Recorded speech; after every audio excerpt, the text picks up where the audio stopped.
মোৰ দৰে মহিলাই তহঁতৰ হি ফটা লেকচাৰ নুশুনে তই নিজকে কি বুলি ভাব সেলিব্ৰিটি এক্টৰ সমাজসেৱক সমাজ সংস্কাৰক আৰু কিবা আছে যদিও মই হেয়া নাজানো বৈকুণ্ঠ প্ৰিন্স পাঠক তোৰ নামটো বহুত ধুনিয়া এফালে বৈকুণ্ঠ এফালে প্ৰিন্স বহুত ধুনিয়া কিন্তু তোৰ মুখখন যে ইমান লেটেৰা বা তোৰ চিন্তাধাৰাবোৰ যে ইমান লেটেৰা সেই পৰিচয়টো তই নিজেই দিছ তোৰ দৰে মাথাত গোবৰ লৈ ফুৰা সমাজ সংস্কাৰকৰ মোৰ লগত মানে যুক্তি তৰ্ক কৰাৰ কোনো মানে অকাদ নাই বৈকুণ্ঠ প্ৰিন্স পাঠক তই কোন ক'ত কিয় বিখ্যাত মই তোৰ বিষয়ে একো নাজানো বা জনাৰ প্ৰয়োজন বুলিও কৰা নাই কিন্তু তই আজি তোৰ পৰিচয়টো নিজেই দি বহুত ভাল কাম কৰিলি ভাবিলো ময়ো তোক ৰাইজৰ আগত অকণমান চিনাকি কৰি দিওঁ তই যিহেতু মোক পোনছাতে তই বুলি সম্বোধন কৰি কথা কলি গতিকে তোকো মই তুমি বা আপুনি বুলি সম্বোধন কৰাৰ প্ৰয়োজনবোধ নকৰিলো তই নিজকে কি বুলি ভাব সেলিব্ৰিটি এক্টৰ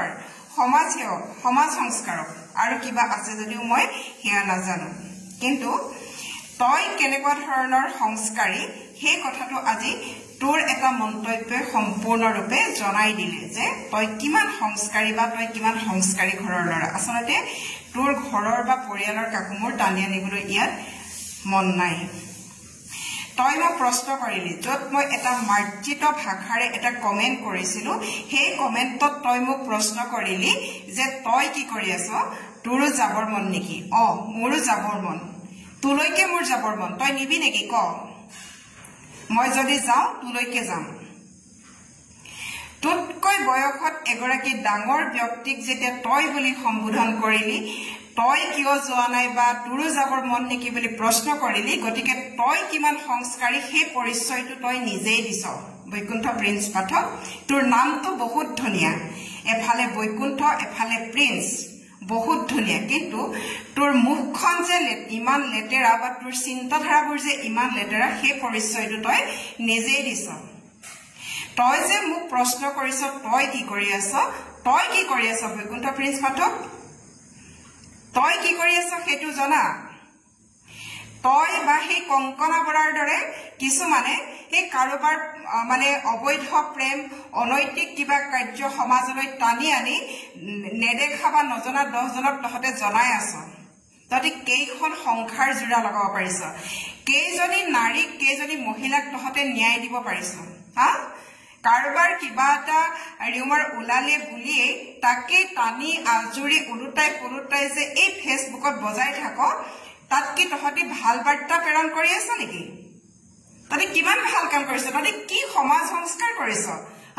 ফেচবুকত দুটামান ফটা লেকচাৰ মাৰিলি বুলিয়ে দুটামান পোষ্ট দিলি বুলিয়ে দুটামান পোৰ্টেল চেনেলৰ আগত দুটামান ষ্টেটমেণ্ট ৰাখিলি বুলিয়ে তহঁতে সমাজ সংস্কাৰক হৈ নাযাও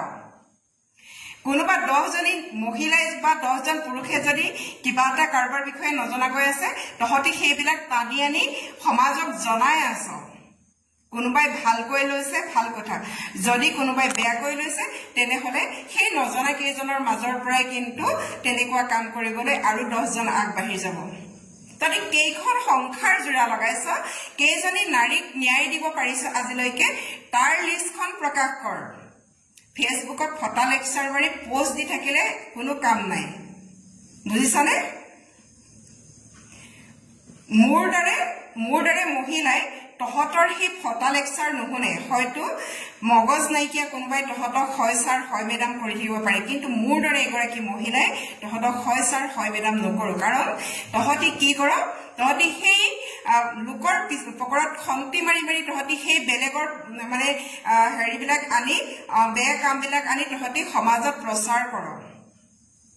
তহঁতি কি কৰি দেখুৱাইছ কেইটা পৰিয়ালক তহঁতি ন্যায় দিব পাৰিছ কেইখন সংসাৰ তহঁতি জোৰা লগাব পাৰিছ তাৰ লিষ্টখন দিবি গম পাইছনে তেতিয়া মানিম যে তহতি ফটা লেকচাৰ মাৰি অলপ হলেও কাম কৰিছ আমাৰ হে কোনো কাম নাই আৰু যিয়ে নহক তই যি কৰ যি নকৰ সেয়া মোৰ জাজমেন্ট কৰিবলৈ কোনো অধিকাৰ নাই কিন্তু এটা কথা তই যেনেকে গণতান্ত্ৰিক দেশৰ নাগৰিক হৈ তোৰ মতামত প্ৰকাশ কৰাৰ অধিকাৰ আছে ময়ো গণতান্ত্ৰিক দেশৰ নাগৰিক মোৰো মতামত প্ৰকাশ কৰাৰ অধিকাৰ আছে আৰু যেটো কমেন্ট মই কৰিছিলো সেই কমেন্টটো মই মাৰ্জিত ভাষাত লিখিছিলো কিন্তু তই কি হৈছে তই সমাজৰ কোনোবা প্ৰতিনিধি হৈ পেলাই তই মোক যেটো প্ৰশ্ন কৰিছ যেটো ভাষাৰে তই মোক এটা অসাংবিধানিক প্ৰশ্ন কৰিছ সেই কাৰণে তোক ওপৰত আজি মই এইখিনি ক'বলৈ বাধ্য হলো গতিকে নেক্সট টাইম কাৰোবাক এনেকৈ ক'বলৈ যাওঁতে 10 বাৰ ভাবি লবি গম পাইছ আৰু কাজিয়া কৰিবলৈ সেই তেনেকুৱা মানুহৰ লগত ভাল যাৰ লগত অন্তত মোৰ লেভেলটো মিলে তাৰ লগত কাজিয়া কৰিও মজা লাগে কিন্তু তোৰ দৰে মাথাত গোবৰ লৈ ফুৰা সমাজ সংস্কাৰকৰ মোৰ লগত মানে যুক্তি তৰ্ক কৰাৰ কোনো মানে অকাদ নাই বুলি ক'লো গম পালি নহয় কাৰণ তোৰ অকাদ থকা হলে তই আজি সোশ্যাল মিডিয়াত এজন সমাজ সংস্কাৰক হিচাপে নিজকে চিনাকি দি মোক তেনেকুৱা এটা অসাংবিধানিক প্ৰশ্ন কৰিবলৈ আগবাঢ়ি নাহ গতিকে নেক্সট টাইম কাৰোবাক কিবা ক'বলৈ যাওঁতে অকণমান নিজৰ মুখখন শালীনতা বজাই ৰাখি প্ৰশ্ন কৰিবি